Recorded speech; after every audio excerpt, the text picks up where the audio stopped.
I've been reading books of old, the legends and the myths, Achilles and his gold, Hercules and his gifts, Spider-Man's control, and Batman with his fist.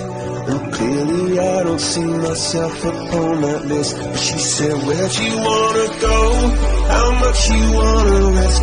I'm not looking for somebody with some superhuman gifts, some superhero, some fairy tale bliss. Just something I can turn to, somebody I can kiss. I want something just like this. Ooh, ooh, ooh.